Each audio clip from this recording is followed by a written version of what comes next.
जय हिंद, वंदे मातरम। स्वागत है आपका इस यूट्यूब चैनल पर। आज हम इस वीडियो में बात करेंगे प्लेट विवर्तनिकी के बारे में कि प्लेट विवर्तनिकी क्या होती है, प्लेट टेक्टोनिक क्या होती है। तो शुरू करते हैं आज का ये वीडियो। देखते हैं प्लेट किसे कहते हैं। स्थलीय कठोर या दृढ़ भूखंड को प्लेट कहते हैं।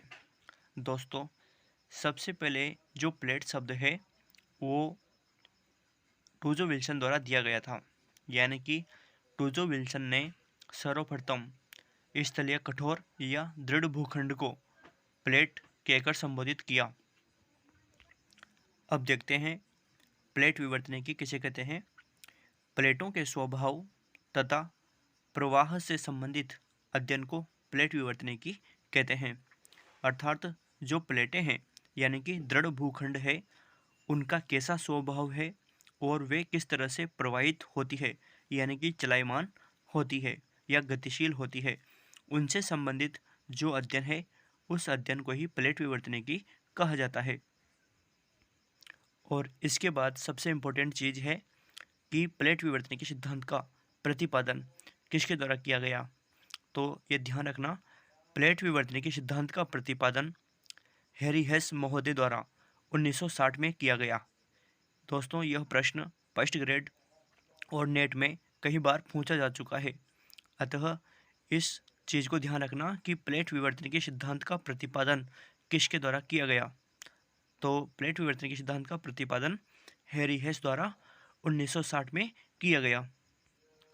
आगे देखते हैं। सन 1967 में मैकेंजी, पार्कर और मॉर्गन महोदय ने, ये विद्वानों के नाम है दोस्तों, सन 1967 में मैकेंजी, पार्कर और मॉर्गन ने स्वतंत्र रूप से उपलब्ध विचारों को सम्मिलित कर या उपलब्ध विचारों का समन्वित कर अवधारणा प्रस्तुत की, जिसे प्लेट विवर्तनिकी कहा गया।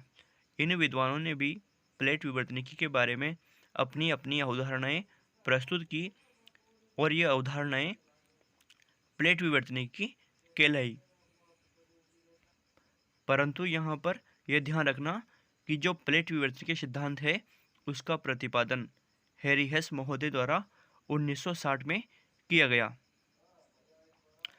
आगे देखो, एक विवर्तनिक प्लेट, जिसे हम लिथोस्फेरिक प्लेट भी कहते हैं, ठोस चट्टान का विशाल व अनियमित आकार का खंड है जो महाद्वीपीय व महासागरीय स्थलमंडलों से बना है। यहाँ ध्यान रखना, जो प्लेट है वह प्लेट महाद्वीपीय व महासागरीय स्थलमंडलों से बना हुआ होता है। आगे देखो, ये प्लेटें दुर्बलता मंडल यानी कि एस्थेनोस्फेयर, जो कि मेंटल का ऊपरी भाग होता है और यह पिघली अवस्था में होता है, और मुख्य रूप से जो ज्वालामुखी उद्गार होता है उसके समय जो लावा का निष्कासन होता है वो भी इसी दुर्बलता मंडल से होता है। ये प्लेटें दुर्बलता मंडल पर एक दृढ़ या कठोर इकाई के रूप में क्षैतिज अवस्था में गतिशील या चलायमान है। दोस्तों, यहाँ पर यह बात ध्यान देने योग्य है कि जो दुर्बलता मंडल है वो पिघली हुई अवस्था में रहता है, और जो ये प्लेटें हैं ये प्लेटें इस दुर्बलता मंडल पर चलायमान या गतिशील रहती है, अर्थात ये इस पे तैरती रहती है। आगे देखिए, स्थल मंडल में भूपरपट्टी यानी कि क्रस्ट एवं ऊपरी मेंटल को सम्मिलित किया जाता है, जिसकी मोटाई महासागरों में 5 से 100 किलोमीटर और महाद्वीपीय भागों में 200 किलोमीटर है। यानी कि अगर आपसे पूछा जाए कि स्थल मंडल में जो मुख्य चीज़ें हैं वो कौन कौन सी शामिल हैं, तो इसमें मुख्य रूप से भूपरपट्टी यानी कि क्रस्ट और ऊपरी मेंटिल को सम्मिलित किया जाता है, जिनकी मोटाई महासागरों और महाद्वीपों में अलग अलग होती है। महासागरों में स्थल मंडल की मोटाई 5 से 100 किलोमीटर और महाद्वीपीय भागों में 200 किलोमीटर होती है। आगे देखिए, एक प्लेट को महाद्वीपीय या महासागरीय प्लेट भी कहा जा सकता है। जैसे प्रशांत प्लेट को महासागरीय प्लेट कहा जाता है। क्यों कहा जाता है? क्योंकि यह प्रशांत महासागर में स्थित है या प्रशांत महासागर की प्लेट है, इसलिए इसको महासागरीय प्लेट कहा जाता है। और महाद्वीपीय प्लेट में जैसे यूरेशियन प्लेट, क्योंकि यूरोप और एशिया जिस प्लेट पर स्थित है उसे यूरेशियन प्लेट कहा जाता है, जो कि महाद्वीपीय प्लेट है, क्योंकि यूरोप और एशिया दोनों क्या है? महाद्वीप हैं। इसलिए प्लेटें दोनों तरह की हो सकती है, यानी कि प्लेटें महाद्वीपीय भी हो सकती है और महासागरीय भी हो सकती है, जिनके उदाहरण नीचे दे रखे हैं। आगे देखिए, प्लेट विवर्तनिकी सिद्धांत के अनुसार पृथ्वी का स्थलमंडल 7 मुख्य तथा कुछ छोटी प्लेटों में विभाजित है। दोस्तों, ये बहुत ही इम्पोर्टेंट और हमेशा पूछा जाने वाला प्रश्न है, यानी कि जो प्लेटों के प्रकार हैं, है ना, प्लेटों के जो नाम है, मुख्य रूप से उन प्लेटों के नाम और उनकी अवस्थिति कहाँ पर है, यह मुख्य रूप से कंपटीशन में पूछी जाने वाली बहुत ही अधिक पूछी जाने वाली चीज़ें हैं, तो इनको ध्यान रखिए। अब देखते हैं 7 प्रमुख प्लेटें कौन सी है। देखिए, पहली जो प्लेट है उसका नाम है अंटार्कटिक प्लेट, जो कि जिस पर अंटार्कटिक महाद्वीप स्थित है। दूसरी देखिए उत्तरी अमेरिकी प्लेट, जिस पर उत्तरी अमेरिका महाद्वीप स्थित है। तीसरी देखिए दक्षिण अमेरिकी प्लेट, जिस पर दक्षिण अमेरिका महाद्वीप स्थित है। चौथी देखिए प्रशांत महासागरीय प्लेट, जो कि हमने थोड़ी देर पहले देखा था कि प्रशांत जो प्लेट है वो महासागरीय प्लेट है, जिस पर प्रशांत महासागर स्थित है। पांचवी देखिए इंडो ऑस्ट्रेलियन और न्यूजीलैंड प्लेट, यह इंडिया, ऑस्ट्रेलिया और न्यूजीलैंड में स्थित है। छठी देखिए अफ्रीकी प्लेट, जिस पर अफ्रीका महाद्वीप स्थित है। और उसके पश्चात है अपनी यूरेशियाई या यूरेशियन प्लेट, जिस पर यूरोप और एशिया महाद्वीप स्थित है। तो दोस्तों, ये 7 प्रमुख प्लेटें थी, 7 मुख्य प्लेटें थी, जिनको ध्यान रखना काफ़ी ज़रूरी है। तो आशा करता हूँ आप इन सभी प्लेटों को ध्यान में रखोगे, जो कि बहुत ही सिंपल है, ज़्यादा हार्ड चीज़ें नहीं है। अब सबसे इम्पोर्टेंट चीज़, जो कि हाल ही के कुछ कंपटीशन में पूछी गई चीज़ें हैं, जो छोटी प्लेटें हैं उन छोटी प्लेटों के बारे में पूछ लिया जाता है कभी कभी कि ये प्लेटें किन किन के मध्य स्थित है। हाल ही के जो पीजीटी का एग्ज़ाम हुआ था, उस पीजीटी के एग्ज़ाम में फिलीपीन प्लेट के बारे में पूछा गया कि फिलीपीन प्लेट किन के बीच में स्थित है। तो इन छोटी प्लेटों में मुख्य रूप से जो प्लेटें महत्वपूर्ण हैं वो यहाँ पर संकलित है। अतः उन प्लेटों को हम देखते हैं। पहली जो मुख्य प्लेट है वो देखते हैं, छोटी प्लेटों की बात हो रही है यहाँ पे। तो जो पहली मुख्य छोटी प्लेट है वह है कॉकॉस प्लेट। कॉकॉस प्लेट मध्यवर्ती अमेरिका व प्रशांत प्लेट के बीच स्थित है। दूसरी देखिए नज़का प्लेट। नज़का प्लेट दक्षिण अमेरिका व प्रशांत प्लेट के बीच स्थित है। तीसरी देखिए अरेबियन प्लेट, जिस पर जो अरब का जो मरुस्थल है और जो अरब प्रायद्वीप है वो स्थित है। तो जो अरेबियन प्लेट है उस पर अधिकतर अरब प्रायद्वीप का भूभाग शामिल है। चौथी देखिए फिलीपीन प्लेट, जो कि हाल ही के पीजीटी यानी कि केवीएस केंद्रीय विद्यालय संगठन के जो एग्ज़ाम हुए थे, ज्योग्राफी के पेपर में यह प्रश्न पूछा गया था कि फिलीपीन प्लेट कहाँ स्थित है। तो फिलीपीन प्लेट एशिया महाद्वीप और प्रशांत प्लेट के बीच स्थित है। और दोस्तों एक बात बताऊं आपको, जो मेरियाना गर्त है वो भी लगभग इस फिलीपीन के पास ही स्थित है। नेक्स्ट देखिए Caroline plate. Caroline plate New Guinea के उत्तर में फिलीपीन व इंडियन प्लेट के बीच में स्थित है। आगे देखिए Fiji plate. Fiji plate Australia के उत्तर पूर्व में स्थित है। तो दोस्तों ये कुछ महत्वपूर्ण छोटी प्लेटें थी जहाँ से अक्सर कंप्यूटेशन में विशेष रूप से फर्स्ट ग्रेड और जो नेट के एग्ज़ाम है वहाँ पर इनसे क्वेश्चन पूछे जाते हैं। ये तो थी हमारी कुछ बड़ी प्लेटें और कुछ लघु प्लेटें। अब आगे देखते हैं। ये लघु प्लेटें बड़ी प्लेट से स्वतंत्र होकर गतिशील हो सकते हैं। प्लेटों के किनारों के सहारे ही भूकंपीय, ज्वालामुखीय तथा विवर्तनिक घटनाएं होती है। हाँ दोस्तों, जब प्लेटें आपस में टकराती है तो उस कंडीशन में भूकंप आ सकते हैं, ज्वालामुखी आ सकते हैं तथा प्लेटों का खिसकाव हो सकता है। आगे देखिए, प्लेट के सीमांत भाग को प्लेट किनारा कहते हैं। इसको ध्यान रखना कि प्लेट का किनारा यानी कि मार्जिन, प्लेट मार्जिन किसे कहते हैं? प्लेट के सीमांत भाग को, यानी कि जिस जगह पर प्लेट का अंत होता है, यानी कि सीमा का अंत होता है, उस भाग को प्लेट का किनारा कहते हैं, यानी कि मार्जिन कहते हैं। जबकि दो प्लेटों के मध्य संचलन मंडल यानी कि मोशन जोन को प्लेट सीमा या बाउंड्री कहते हैं।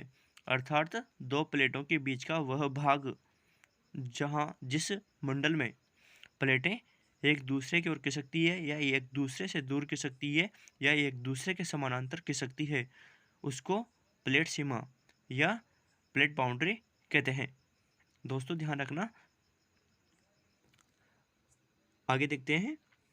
प्लेट के किनारों यानी कि मार्जिन्स तथा सीमा को 3 प्रकारों में विभाजित किया गया है।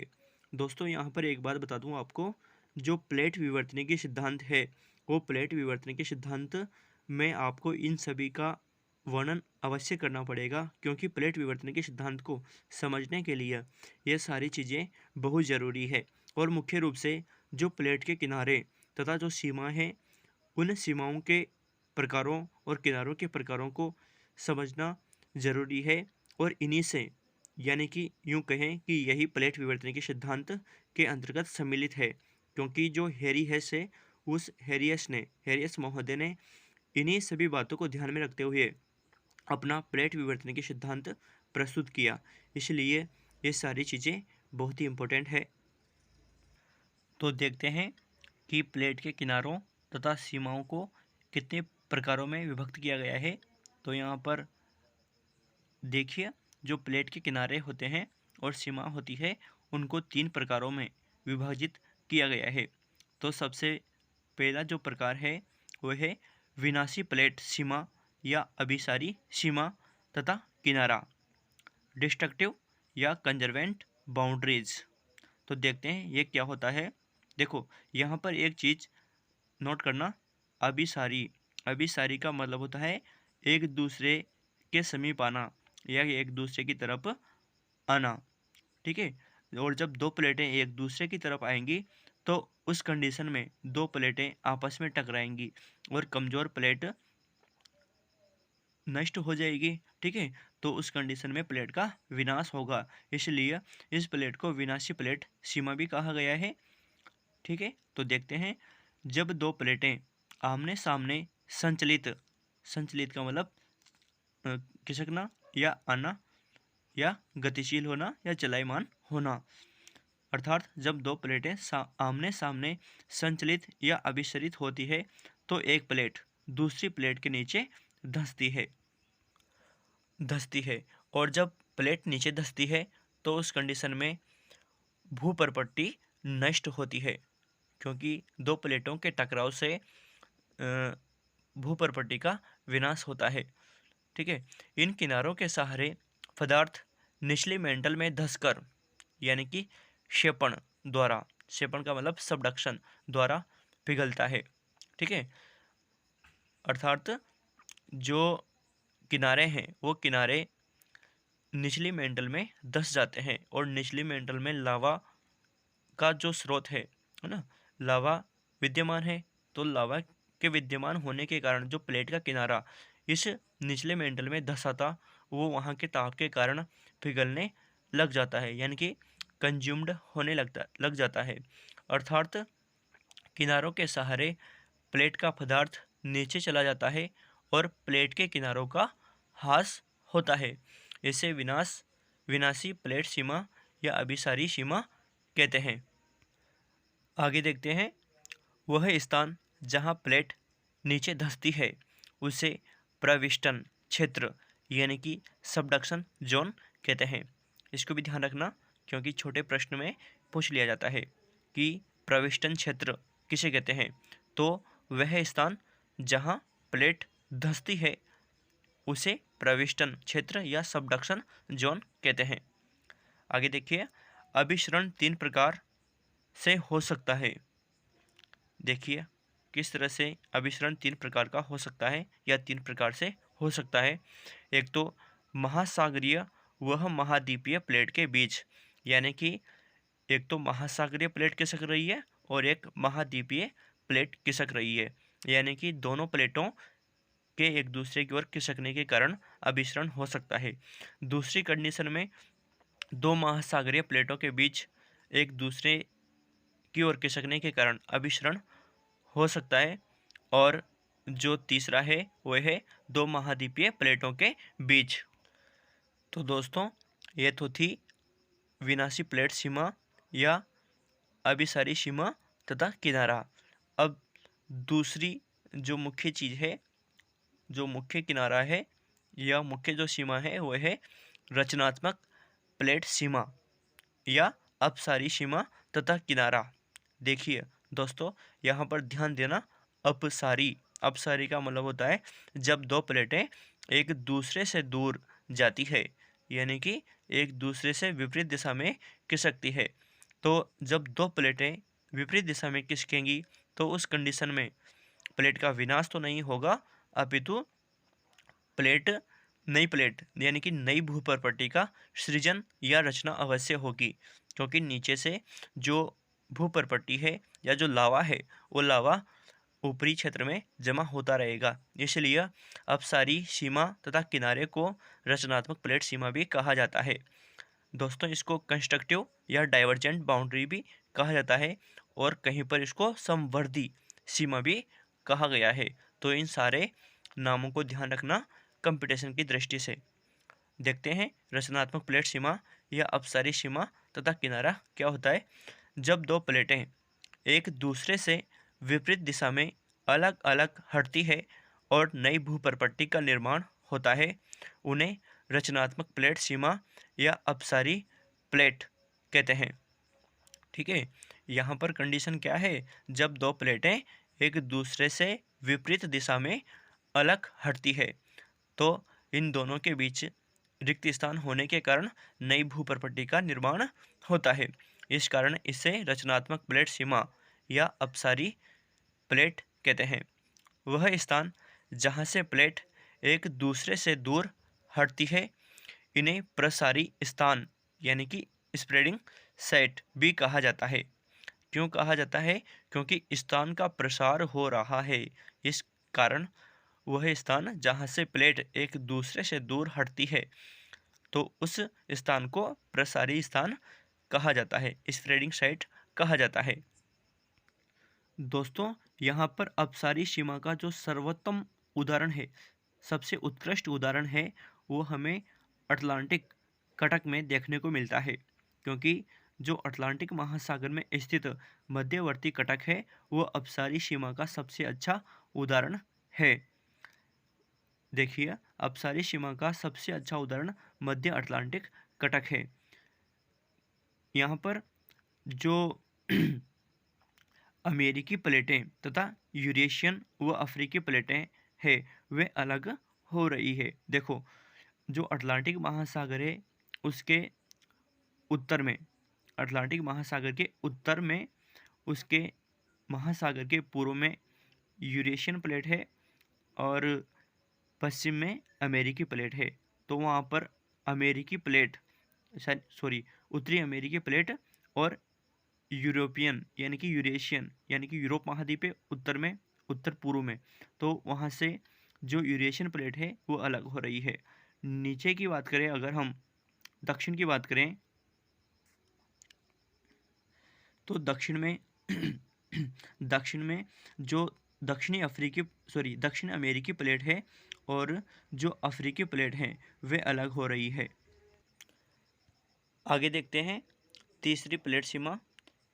इसे संरक्षित प्लेट सीमा या रूपांतर सीमा तथा किनारा कहते हैं, यानी कि कंजर्वेटिव या ट्रांसफॉर्म बाउंड्रीज। दोस्तों, इसके सहारे न तो किसी भूपरपट्टी का निर्माण होता है और न ही परपट्टी का विनाश होता है। सिंपल भाषा में अगर समझे तो जो प्लेटें हैं वो एक दूसरे के समानांतर अगल बगल से खिसक जाती है, तो उस कंडीशन में न तो प्लेटें एक दूसरे से दूर जाती है और न ही प्लेटें एक दूसरे के निकट आती है, तो न तो टकराने की संभावना होती है और न ही नई भूपरपट्टी के निर्माण की संभावना होती है। तो देखते हैं संरक्षित प्लेट सीमा या रूपांतर सीमा तथा किनारा किसे कहते हैं।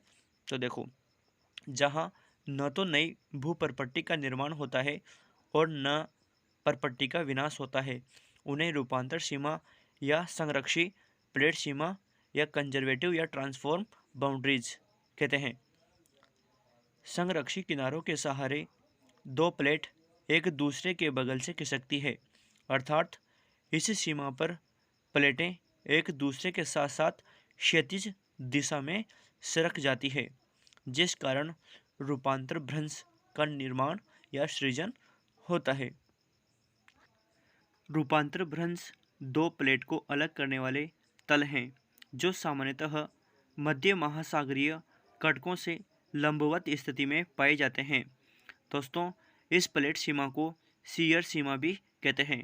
इसको ध्यान रखना क्योंकि काफ़ी इम्पोर्टेंट है, क्योंकि इसका अन्य जो नाम है वो है शियर सीमा। यानी कि संरक्षित तो समझ में आता है, रूपांतर भी समझ में आता है, परंतु जो शियर सीमा है ये इसका एक यूनिक नेम है, तो इस नेम को ध्यान रखना। तो दोस्तों, ये तीन प्लेट किनारे या सीमा थी जिन तथ्यों के आधार पर जो हैरी हेस है उन्होंने महाद्वीपों के प्रवाह के पक्ष में प्लेट विवर्तनिक सिद्धांत का प्रतिपादन किया। और उन्होंने अपने सिद्धांत का जो प्रतिपादन है वो 1960 में किया, जो कि हम पहले देख चुके हैं। मैंने शुरू में बोला था कि जो प्लेट सीमाएं हैं, है ना, जो भी तथ्य हमने इसमें पढ़े हैं अब तक, वे सभी तथ्य प्लेट विवर्तनिकी से संबंधित हैं। अतः जो हेरियस महोदय है, उन हेरियस महोदय ने इन सभी तथ्यों को ध्यान में रखते हुए, यानी कि प्लेट सीमा तथा प्लेट किनारों को ध्यान में रखते हुए अपना सिद्धांत प्रतिपादित किया, जिसको उन्होंने प्लेट विवर्तनिकी सिद्धांत नाम दिया। हेस के अनुसार, यानी कि हेरियस के अनुसार, महाद्वीप तथा महासागर विभिन्न प्लेट के ऊपर टिके हैं, जो कि हमने आगे देखा। जब ये प्लेट प्रवाहित होती है तो उनके साथ महाद्वीप तथा महासागरीय तली भी प्रवाहित या विस्थापित हो जाती है। पेंजिया के विभिन्न खंडों का प्रवाह होना, दोस्तों यहाँ पर पेंजिया जो है वो एक विशाल स्थल खंड था, यानी कि जब पृथ्वी का निर्माण कार्य हो चुका था तो उस समय जो संपूर्ण महाद्वीप है वह एक ही खंड में सम्मिलित थे सारे के सारे, इसलिए उस विशाल खंड को पेंजिया कहा गया। ठीक है, और एक शब्द होता है पैंतालासा। पेंजिया के चारों ओर जो विशाल महासागरीय क्षेत्र था, जलीय क्षेत्र था, उसको पैंतालासा कहा गया। तो पेंजिया के विभिन्न खंडों का प्रवाह होना, यानी कि पेंजिया से जितने भी महाद्वीप है, सातों महाद्वीप है, वो सातों महाद्वीप दूर चले गए। यानी कि प्रारंभ में तो यही एक ही खंड था, लेकिन यह बात, यानी कि सभी महाद्वीपों के दूर दूर जाना, इस बात को साबित करता है कि प्लेटें वास्तव में चलायमान हैं या प्रवाहशील हैं।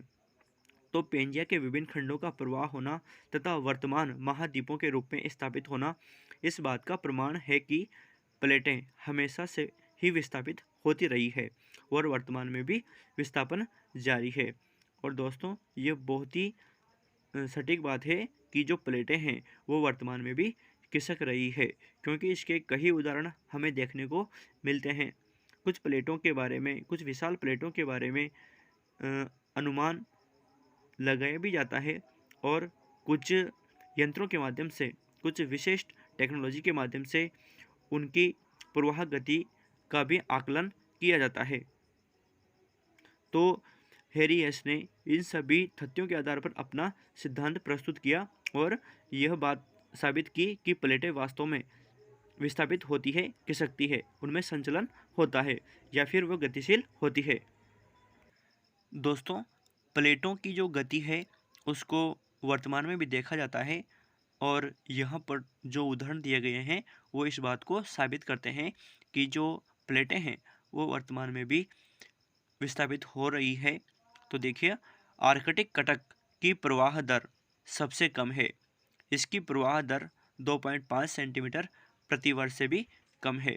यानी कि जो आर्कटिक कटक है वहाँ पर जो प्लेटें हैं, है ना, वो खिसक रही है, लेकिन उनकी जो खिसकाव की दर है वो सबसे कम है।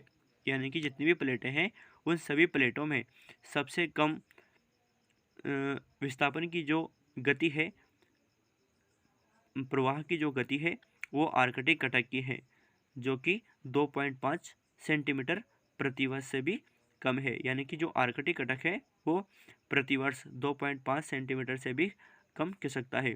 यह बहुत ही इम्पोर्टेंट चीज़ है, ध्यान रखने योग्य चीज़ है, क्योंकि कंपटीशन में ऐसे ही क्वेश्चन पूछे जाते हैं और विशेष रूप से नेट और फर्स्ट ग्रेड के लिए तो यह चीज़ बहुत ही ज़्यादा इम्पोर्टेंट है। आगे देखिए, ईस्टर द्वीप के निकट पूर्वी प्रशांत महासागरीय उभार जो चिली से 3,400 किलोमीटर पश्चिम की ओर दक्षिण प्रशांत महासागर में है, इसकी प्रवाह दर सबसे अधिक है। यानी कि जो इसकी प्रवाह दर है वो लगभग 5 सेंटीमीटर प्रति वर्ष से भी अधिक है। तो दोस्तों, ये भी ध्यान रखना कि जो प्रशांत महासागरीय प्लेट है उसका जो खिसकाव रेट है, खिसकाव दर है, वो कितनी है, प्रवाह दर कितनी है, 5 सेंटीमीटर प्रति वर्ष से भी अधिक है। और जो सबसे कम है वो तो हमने ऊपर देखी ही है, आर्कटिक कटक। ठीक है, तो ध्यान रखना दोनों चीज़ों को, सबसे अधिक प्रवाह दर और सबसे कम प्रवाह दर किन की है। सबसे कम तो आर्कटिक कटक की है, 2.5 सेंटीमीटर प्रति वर्ष से भी कम, और सबसे अधिक जो प्रशांत महासागरीय उभार है, ठीक है, ईस्टर द्वीप के निकट, ठीक है, उसमें है, जो कि 5 सेंटीमीटर प्रति वर्ष से भी अधिक है। आगे देखिए, एक इम्पोर्टेंट चीज़ और है, सागरीय अधः स्थल विस्तार या सागर नितल प्रसरण या सी फ्लोर स्प्रेडिंग संकल्पना या परिकल्पना हैरी हेस ने सन 1961 में प्रस्तुत की। यानी कि हैरी हेस ने प्लेट विवर्तन के सिद्धांत के साथ साथ जो सागरीय अधः स्थल विस्तार है वो संकल्पना भी प्रस्तुत की है, जिसको सी फ्लोर स्प्रेडिंग या सागर नितल प्रसरण संकल्पना के नाम से भी जाना जाता है। दोस्तों, ये क्वेश्चन भी बहुत सी बार नेट के एग्ज़ाम में और फर्स्ट ग्रेड में पूछा गया है, तो ये चीज़ भी ध्यान रखना। आशा करता हूँ कि इस वीडियो में जो भी चीज़ें आपको मिली होंगी वो ऑथेंटिक है, क्योंकि मैंने ये सारी चीज़ें NCERT से कलेक्ट की है और इसमें सविंदर सिंह जी की जो बुक है उसका भी सहारा लिया गया है। तो जो भी चीज़ें इन नोट्स में उपलब्ध है वे सारी की सारी ऑथेंटिक चीज़ें हैं, गलती की कोई गुंजाइश नहीं है। फिर भी थोड़ी बहुत हो सकती है, लेकिन मेरे हिसाब से मैंने पूरा प्रयत्न किया है कि आपको ऑथेंटिक चीज़ें ही उपलब्ध कराऊं। ठीक है, तो दोस्तों, इसमें जो मुख्य मुख्य चीज़ें हैं वे हमने देख ली, और ये लास्ट में देख लीजिए किस तरह से प्लेटें अभिसरित होती है या अभिसरण होता है प्लेटों का, किस तरह से अपसरण होता है और किस तरह से रूपांतर भ्रंश या रूपांतर होता है उस टाइम। तो देखिए, जो पहला जो चित्र है उसमें प्लेटों का अभिसरण हो रहा है, तो अभिसरण की कंडीशन में प्लेटें एक दूसरे की ओर आती है, तो उस कंडीशन में प्लेटों का विनाश होता है, यानी कि प्लेट नीचे धंस जाती है और लावा में परिवर्तित हो जाती है। दूसरा जो चित्र है वो है अपसरण का। अपसरण में दो प्लेटें एक दूसरे से दूर खिसकती है, विपरीत दिशा में खिसकती है, जिस कंडीशन में दोनों के बीच में तलिका फैलाव होने के कारण नए पदार्थों का, नई भूपर्पटी का निर्माण होता है। तीसरा जो चित्र है उसमें दो प्लेटें एक दूसरे के अगल बगल से खिसक रही है, तो इस कंडीशन में यहाँ पर भ्रंश का निर्माण हो सकता है, परंतु यहाँ पर न तो परपट्टी का विनाश होगा और न ही परपट्टी का निर्माण होगा। तो दोस्तों ये था अपना प्लेट विवर्तनी के सिद्धांत जो कि हमने देख लिया। अब मैं कुछ इम्पोर्टेंट जो चित्र हैं इससे संबंधित वो भी दिखा देता हूँ आपको, ताकि समझने में आसानी रहेगी। दोस्तों ये चित्र प्लेट विवर्तनिकी के विभिन्न पक्षों का आरेखीय प्रदर्शन करता है। इस चित्र के माध्यम से आप समझ सकते हो कि किस तरह से प्लेटें अपसरित होती है, अभिसरित होती है, उनका क्षेपण होता है, ठीक है। और महाद्वीपीय प्लेट क्या होती है, महासागरीय प्लेट कौन सी है, खड्ड क्या होते हैं, ठीक है। ये जो चित्र लिया गया है ये सविंदर सिंह जी की बुक से लिया गया है, अतः आप इस चित्र के माध्यम से इस लेसन को समझने का प्रयास करें। दोस्तों इस चित्र में मुख्य रूप से जो बड़ी प्लेटें हैं, 7 बड़ी प्लेटें हैं, उन प्लेटों का जो स्थान है वो दिखाया गया है कि कहाँ पर कौन सी प्लेट स्थित है। तो इन चीज़ों को भी आप इस चित्र के माध्यम से देखिएगा। ये एक और इम्पोर्टेंट चित्र है जिसमें विभिन्न प्रकार के प्लेट किनारों का आरेखीय प्रदर्शन किया गया है।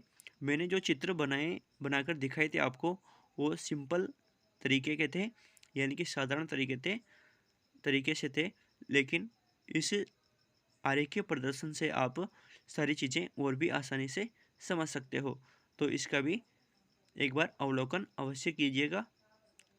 आशा करता हूँ आपको प्लेट विवर्तनी के सिद्धांत वाला लेसन अच्छा लगा होगा, समझ में आया होगा।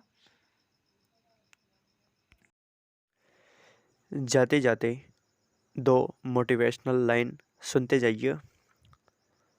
जब ठान ही लिया है ऊंची उड़ान का, जब ठान ही लिया है ऊंची उड़ान का, तो फिर कद देखना फिजूल है आसमान का, तो फिर कद देखना फिजूल है आसमान का। इसी के साथ जय हिंद, वंदे मातरम। फिर मिलेंगे अगले और नए वीडियो के साथ। तब तक के लिए जय हिंद, वंदे मातरम।